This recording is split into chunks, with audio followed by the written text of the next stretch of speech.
Brothers and sisters, Ikhwani wa Akhawati, Akadeshla, Assalamu alaikum, peace be on all of you.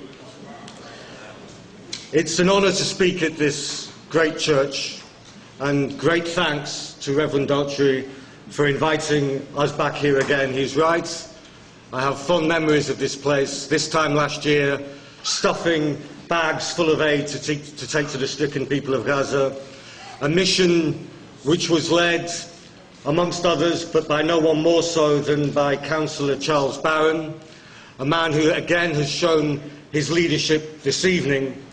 If I may make one domestic political point at the beginning, in my experience, it's extremely important that if political figures speak out over Palestine, it's vital that those of us who stand with Palestine support them and ensure that they are returned and not isolated.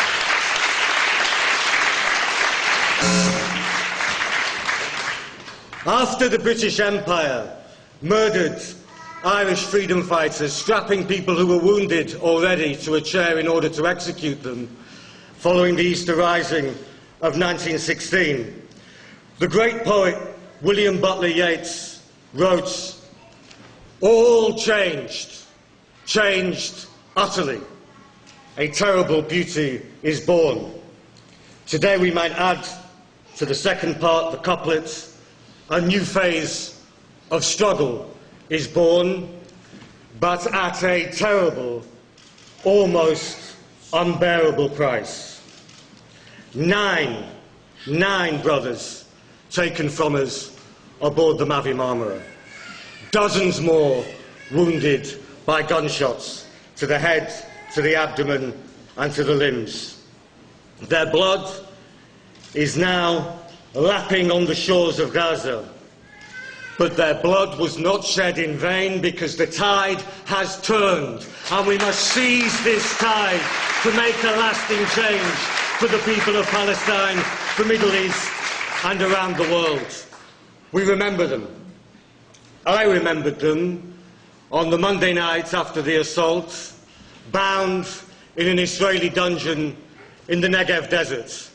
It is a place where any self-respecting friend of Palestine would be honoured to spend just 1 minute in such a place.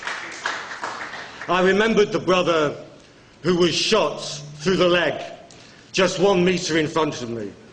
The one shot through the abdomen, 50 centimetres to the right of me. Where we were, there were no Israeli commandos within the immediate proximity.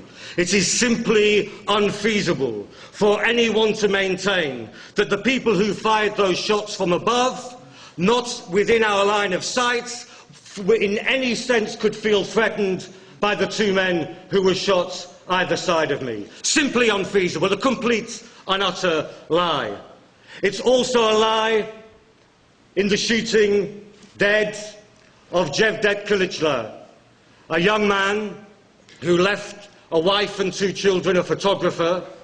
He was holding a stills camera, again, not one Israeli commando within the immediate vicinity, but he was shot through the forehead, the high-velocity bullets blowing away the back third of his skull, cradled by a friend of mine, Nicky Enchmarch, as the last few seconds of his life passed away.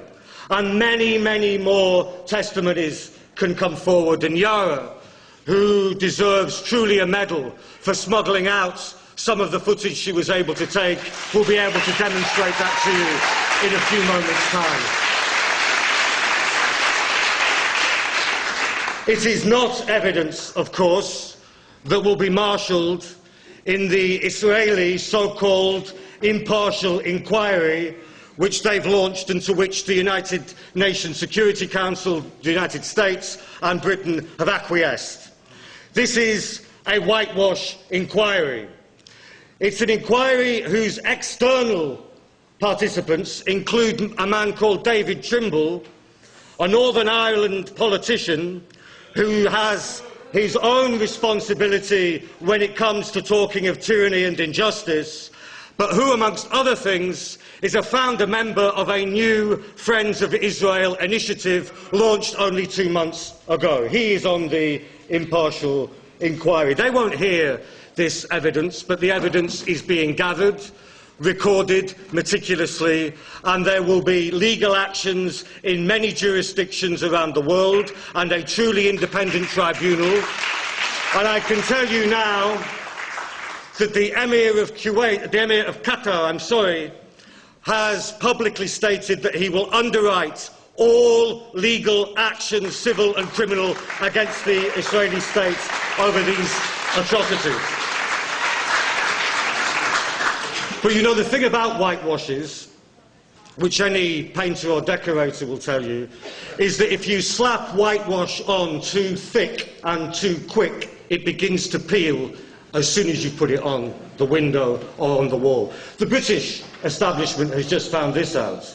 38 years ago, they commissioned a shotgun inquiry into the Bloody Sunday massacres, which killed 14 people, the Widgery whitewash, and it's just been overturned by the Savile inquiry, and the truth is out, and the apologies are coming. 38 years too late, but justice will not be denied forever, and justice in this case will not be denied.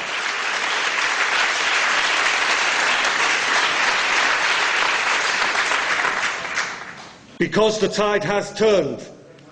This is the meaning of the massacre of the Mavi Marmara. It is that the miasma of defeat, which sedimented for so long in the minds of people throughout the Middle East, and even upon many of our own minds in this room tonight, is finally lifting. And we can see through the disappearing fog the way forward, and how we can start to take some steps forward to victory. The question is not, will this siege be lifted? The question is how rapidly it will take and how this siege will be ended. This is the question that we need to ask. I was with some of the families of the 9 people who were murdered. Some of them were friends of mine. We travelled together in December of last year and January of this on the last land convoy, which doubled in number as we crossed from Greece into Turkey, a crossing which brought friendship between people on both sides of a disputed border, an indication of what Charles was saying about how Palestine has become a lightning care over. Some of them were friends of mine. The relatives of those who fell were very, very clear. Israel is attempting to terrorize not only the Palestinian people, but all of those who stand with them. But we are not afraid. We are not afraid today. We are not afraid today. And we will not be afraid in the future missions which are coming soon, about which